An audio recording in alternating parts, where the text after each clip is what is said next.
Swayam Prabha. Digital India. Educated India.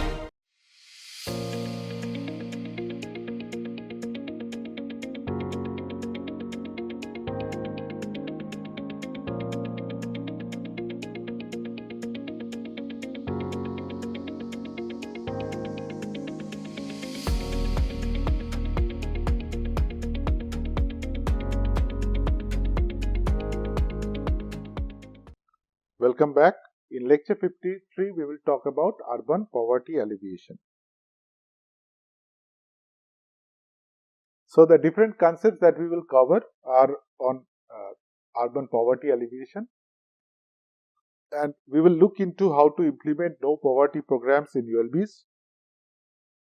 Then we will talk about the National Mission for Financial Inclusion, or the Pradhan Mantri Jan Dhan Yojana. Then we will talk about how to reduce or how to achieve zero hunger in ULBs. Then we will talk about the public distribution system, and finally the National Health Mission, or also known as Poshan Abhiyan. Now, when we talk about urban poverty alleviation, we have already talked about that this goes hand in hand with urban economic and social development. So, SDG 1 and SDG 2 relates to no poverty and zero hunger, but at the same point of time, some of the schemes that we will discuss, we have already mentioned them in the previous lecture, where we have talked about overall social development. Particularly SDG 1 talks about eradication of extreme poverty, so that we have to make sure that people don't suffer from extreme poverty. So that's the first target. Of course, it takes time to reduce poverty. Suddenly a city or a country cannot become rich, but we can at least try to eradicate the extreme poverty part, so that people have at least certain basic necessities of life. So, in general poverty, to reduce poverty by at least 50%, that means bringing the people under poverty, certain levels of poverty, like certain below poverty line and all people, to make it half of that, to make it reduce it by 50%. Implement nationally appropriate social protection system. Again, these are national programs, but again implemented at the ULB level. Equal rights to ownership, basic services, technology and economic resources. This is again looks into equality of people. Build resilience to environment, economic and social disaster. Poor are the ones who suffer the most from any kind of disaster. So that we have to be very careful about. Then mobilization of resources to end poverty and establishment of poverty eradication policy frameworks at all levels. So these are, means to work targets for this particular SDG 1. For SDG 2, the targets are more or less linked, you can say, ending hunger and improving access to food. Of course, if you have money, then you can buy food. So, poverty and hunger is related. Ending all forms of malnutrition. This is where certain kinds of groups, certain vulnerable groups like people living in slums or people with below poverty line, people, there may be malnutrition. There is a lot of malnutrition, and that is leading to stunted growth among the children and all. So, that has to be looked into. Then coming to agricultural productivity, sustained food production system, genetic diversity of seeds. So, these are more or less considerations at the country level, not at the ULB level. And finally, investment, research and technology addressing trade restrictions and distortions, which is more about the, how the world operates or how the world trades between each other. So, those concerns has to be also addressed. Again, these are not directly related with the task at the ULBs or the responsibilities of the ULBs. So, we would mostly discuss about malnutrition, food access, or poverty reduction in urban areas. Now, ending poverty in ULBs, of course, some of it can be only happen when every people have a job. For that, skills has to be developed. So, we have discussed that in the previous lecture, skill development and provision of jobs and all. But in general, people should have universal access to housing and homeless shelters, water and sanitation, jobs and employment, financial services, social protection, wage entitlements information, and redress mechanisms and legal aid. So that means everybody in a society should have access to legal aid if he wants. That means if certain bad things happens to a person, he should immediately get a legal aid. There should not be any hindrance to get that. Similarly, every person should know what he is entitled to get from his as wage, right? So all these are basic requirements for a society, and that has to be ensured. So this is the first target, you can say. Then formation of self-help groups. That means sometimes we have to generate people have to come together to get certain services or avail certain services. So for that, creation of self-help groups is important. Women's employment, access to finance, ownership and control of resources.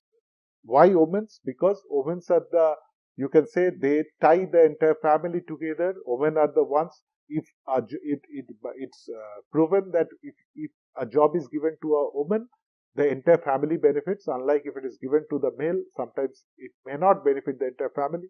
So it's to improve women's employment, access to finance, ownership. All these things has to be looked into. Schemes specifically for urban poor, scheduled caste, scheduled tribes, minorities and women. So these are specific schemes for the vulnerable groups. Then income generation via career counseling, skill training, entrepreneurship. So we have discussed this in the previous lecture. Resilience to extreme climate events and other environmental shocks. Like for example, in case of cyclone, the poor people are the ones who mostly suffer. So how to build systems so that they can, or how to build services which will be able to make them take care of these particular shocks, or they can overcome these shocks. Then participation of all social groups in need assessment, that what the society requires, what sort of programs has to be implemented, social services planning and implementation, and monitoring and evaluation of the services that are being provided. So that means all social groups should participate in determining what should be provided, in the actual provision of services, and for monitoring of those services. So what can we do at the ULB level? Of course, we have to gather data, create maps, and we have to also track certain measures. So first job is to identify who are the urban poor, what should be the criteria to determine urban poor, slum dwellers, destitutes and others who are critically vulnerable to shocks and certain shocks and disasters, so that we can reach them in case of a disaster. We know exactly where to reach with aid or whom to safeguard. Data and maps on spaces and incidents of discrimination against women, SC/STs, minorities and persons with disabilities. This will also help us to understand and eventually reduce this kind of discrimination practices. And identification of new and relevant technologies and opportunities for involving businesses, NGOs and other stakeholders. So, in most urban planning at the ULB level, the planning should be pro-poor. That means we should put definite considerations for the poor people. We cannot plan only for the rich. Then operational guidelines for care and protection of destitutes and vulnerable groups in that urban area. Convergence of ULB funds and programs, how to bring together different funds and programs to help the poor.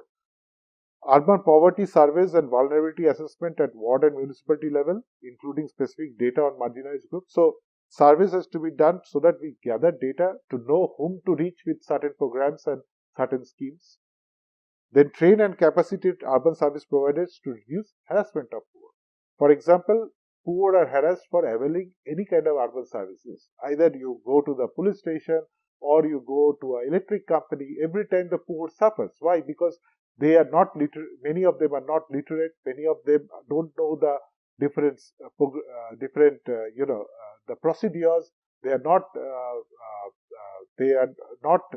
Very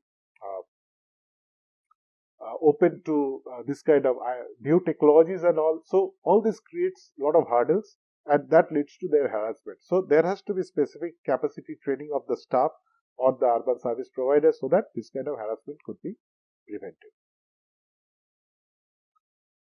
So certain protection measures for the urban poor. This could the National Mission for Financial Inclusion or the Pradhan Mantri Jan Dhan Yojana is designed as certain protection measures. So this targets to ensure universal banking access. Now, if a banking access is given, then only everything else that comes along with it, like provision of credit, insurance, all these things can be provided. So first job is to provide bank accounts to everybody. So this could help in getting pension eventually, so that this same accounts could be used for pension, remittance, and savings and deposits for these people. So this could be opened in any bank branch or via some facilitators such as bank mitras or certain outlets at the community level, which could be created by this kind of facilitators, like this bank mitra outlets. And this kind of account should be opened with zero balance, but only in case a person wants to avail ATM services or wants to use checkbooks, then he have to deposit certain amount of minimum balance, so that the banks could be also able to meet those uh, cost for providing this kind of services. But for other people, if they just want to do transactions at the bank, everything is free. So three primary schemes which comes under this particular Yojana, that is PM Jivan Jyoti Bima, which provides life insurance worth rupees 2 lakhs for just at rupees 436 rupees per year, and age group covered is 18 to 50 years, and the life cover is given till age of 55 years. Then PM Suraksha Bima Yojana, that is to provide accident insurance of 2 lakhs for just 20 rupees per year. And finally, Atal Pension Yojana for poor people, which provides pension up to rupees 5,000 a month depending on the contribution, and people from age group 18 to 40 years can avail this particular pension scheme. So that is how government can create certain kind of social securities, so that people can at least have, these are the safeguards that we can provide to society, so that it can give a more healthy or a more satisfying life to the different poor people. Then coming to zero hunger in ULBs, this is another target, SDG target. End hunger, achieve food security, and improve nutrition and promote sustainable agriculture. So this can be achieved through integrating food distribution programs, and food distribution programs like ration programs in India. These are where we distribute food to the poor people at a subsidized rate, of course. But this has to be linked with other programs also, such as programs related with health services, where sometimes nutritional supplements and all these things are given to the kids and all, and also the education programs where at the schools we provide midday meals or we provide ration at the schools and so on. So all this can be linked together, so that overall people are not subjected to hunger. That means at least the basic necessities should be provided to people. So what can the ULB do? At the ULB level, we can do growth monitoring of children under 6 years to see if the people at different parts of the city or at certain areas of the city, they are growing at the way they should be. So for that, we have to cover pregnant and lactating women, adolescent girls, and they could be covered under the ICDS Supplementary Nutrition Program, Integrated Child Development Service Scheme, where nutritional supplements are given for these people. Then taking home rations for children under 3 years from schools and by pregnant and lactating mothers. So these rations are provided at home directly. Then quality midday meals at schools, public distribution system, distribution of food grains and affordable prices, and credible data and even real-time data and regular review of this distribution system. That means if the subsidized grains which are provided by the government, is it really reaching the poor people or the people whom they are designed to reach or who deserve actually. So that has to be looked into via this kind of, in the ULBs, and this kind of monitoring has to be done. So the different actions that the ULB can take directly, it can first check, it can enroll families under the public distribution schemes. So that means which people are eligible for this kind of public distribution schemes, that could be facilitated, that could be verified, and then this could be sponsored by the ULB. Enrollment of children, pregnant women, and adolescent girls under the Integrated Child Development Scheme. So again, whom to enroll, who to provide this kind of services, that to determine, and even eventual provision of these services could be done at the ULB level. Enrollment of elderly people under the old age pension scheme. So we will discuss this later also. Information, education and communication on nutrition education. So these are awareness campaigns that can be conducted by the ULB so that people are aware of the nutrition requirements of the children and other groups. System of community support for nutrition for vulnerable groups. So there has to be some programs designed maybe via the primary health centers, via the wellness centers, so that pregnant and lactating women, adolescent children under 3 and elderly, or maybe via this ICDS program, they are having support, nutritional support. Urban rooftop agricultural farms could be set up. Locally available nutritious food so that we get good food in urban areas. Then campaigns on breastfeeding of children and capacity for adoption to climate change. So these are some of the aspects which can be covered when we talk about eradicating hunger in the ULB levels, at the level of ULB, sorry. Now, coming to the public distribution system in India, it was established by the National Food Security Act in 2013. And along with this, we have the midday meal scheme and the other welfare schemes which are looking into supporting people with nutrition or food. And usually the Food Corporation of India and other different state agencies, they are the ones who procure food grains directly from the farmers, and they procure the food grains at a minimum support price guarantee so that the farmers are also benefited. And once these food grains are procured, then they are distributed via fair price shops under the public distribution system at much subsidized rates. So this could be either subsidized from the state government or from the central government as well. So usually the economically weak are the ones who get this kind of food grains at subsidized prices. And the Department of Food and Public Distribution, Department of Food, these are the ones who are responsible for procurement, storage and distribution of food grains. Whereas Department of Consumer Affairs looks into the aspects where consumers, they make aware like what are the consumer rights, they protect the consumer interest, they also set up standards for for this kind of services and also prevents black marketing. So you can see that this kind of distribution system has to be approached from two sides. One is to make sure that we design a good distribution system, and on the other side it has to be looked into from the consumer side, where we see the consumers are protected. We should see that the food grains are not stolen.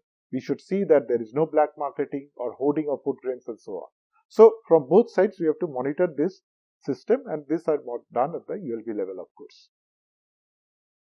Some of the issues with this kind of public food distribution system are leakages in the PDS system, where intended beneficiaries do not get the food because of or damage to the food or pilferage of the food and so on. Some is due to exclusion errors, that is, for some poor households who are supposed to get this food, they are not entitled, they don't have PDS cards. So that means these people have to be entitled. These people have to be given this PDS cards and all. Or there are inclusion errors as well, where people who are not supposed to get these benefits, but they are unduly getting these benefits. Maybe they were earlier, they belong to this category, but now they are well off, but still they are availing this kind of rations and so on. So this has to be checked, and we have to make sure the deserving gets the benefits. So this kind of checkings can be done at the urban level. For example, we can put real-time GPS trackers in the vehicles. We can see the food grain distribution vehicles where they are traveling, so that we know that some illegal activity is not happening. Then we can use electronic weighing machine which are GPRS enabled, and along with that we have got GPRS enabled handheld billing machines, so that when people are being sold this kind of goods, they are given the exact amount in terms of weight and also the payment they are making. So that could be determined, so we know exactly how much is being sold. So the shops which try to bend the process, or they want to do some illegal activity, they can be prevented from doing that. And this could be this is a real-time system. The data can be updated and put into the central database as well. So that is how the entire system could be monitored at real time, and we can prevent this kind of pilferages and so on. Then coming to the National Health Mission or the Poshan Abhijan, this is focused on making India free from malnutrition by the year 2022. So this was initiated by the Ministry of Women and Child Development. So this was focused towards reduction of stunting among children, undernutrition and anemia among children, women and adolescent girls. And usually the Anganwadi services are availed so that this kind of programs could be taken up, and holistic development and adequate nutrition are offered to the pregnant women, mothers and children through this particular program. So the target was to cover 315 districts by 2017-18, then 235 districts by 2018-19, and every other district by 2020. So the target was to reduce stunting by 2% per annum, or overall target was to reduce it from existing 38.4% to 25% by 2022. So that is the target for reducing stunted development among children. So to do this at the ULB level, ICT-based real-time monitoring system was given to Anganwadi workers to measure the growth of to children. So all this data was tracked, and registers, earlier registers were used by the Anganwadi workers, so these were eliminated. Several departments which are doing work on malnutrition, they are brought together, health departments and other departments, and overall the scheme, there is convergence of the scheme so that eventually the beneficiaries are benefited. Then height recording of children at Anganwadi centers so that we can measure stunted growth or so on. Certain social audits, nutrition resource centers where people are given information about nutrition and so on, and overall involving the masses through Jan Andolan. So these are some of the salient features of this particular program which has been adopted. So these are, as you can see, that all these programs, these are several government programs, these are set up from time to time. So this is the target was 2022, maybe this would get extended or new programs would come. So each of these program has got some targets to eliminate hunger or eliminate malnutrition or eliminate certain kinds of stunting or reduce stunting. So each program has this kind of targets, and based on the different SDG goals or based on the goals set by our constitution and the 12th schedule, we have to provide this kind of services. We have to provide general services, as well as we have to conduct this kind of special programs so that we can achieve certain targets. So that is how we have to design. Eventually, in future also, this kind of schemes needs to be designed. So depending on these strategies or how the schemes are implemented and all, future schemes can also be designed as well as implemented. So these are some of the references that you can study. To conclude, eradicating extreme poverty and hunger are key to countries' and societies' development. The role of ULB is that of a facilitator for implementing various government schemes and programs. And again, there has to be constant and sustained effort from the ULB's part to do this kind of programs. Thank you.